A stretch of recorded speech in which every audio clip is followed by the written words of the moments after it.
kord 9. koht, täna kaotus maailma 24. rekordi Chris Levertesi vastu. Kuidas oma päeva kokku võtta?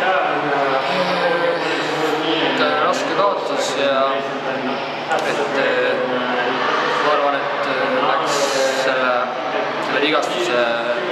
pärast ma mängisin, võib-olla ei oleks võitnud muidu, aga ettevalmistus on kehvaks jäänud ja täna oli hommikul väga, kahtlesin mitu korda, kas ma peaks üldse mängima ja siis ma otsustasin, et tahaks mängida ja siis see kuuldud juba,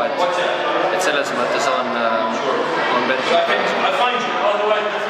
Väljakul ei näha, et sul on raske mängida, aga samas võitlesid vapralt ja oli palju väga häid punkte, et kuidas sa tunned mängupildina? Ma ei oskagi nagu mängu kokku võtta, sellepärast et ma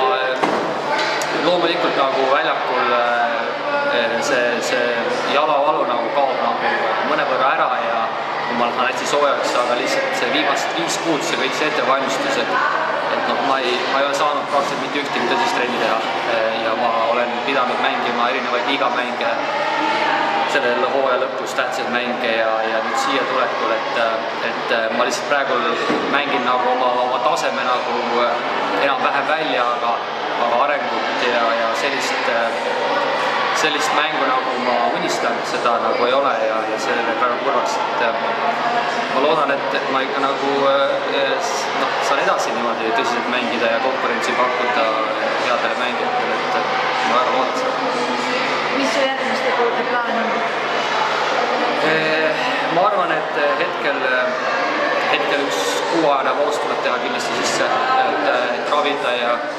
ja siis ma arvan, et ma peaksin alustama täitsa nagu kõige madalamalt, et ma usun, et mängin Läti võistlust juuni alguses, et tulla nagu tagasi, sellepärast et ma võin küll täna mängida küllaltki tugeva mängija vastu häid palju vahetusi, aga ma ei saa nagu niimoodi jätkata ja niimoodi pole arengut ja nii ei ole mõtet teha, et eesmärgid on suuremad ja selles mõttes pean nagu olümpiahooajaks hästi ette valmistama, et praegu on nagu see moment, kus ma mingil juhul ei tohi nagu rumalalt nagu tegutseda ja ma pean treeninguga tagasi hoidma ja ennast täitsa tervist ravima. Viimane küsimus, kes tuleb sel aastal Euroopa meistriks? Ma arvan, et Euroopa meistriks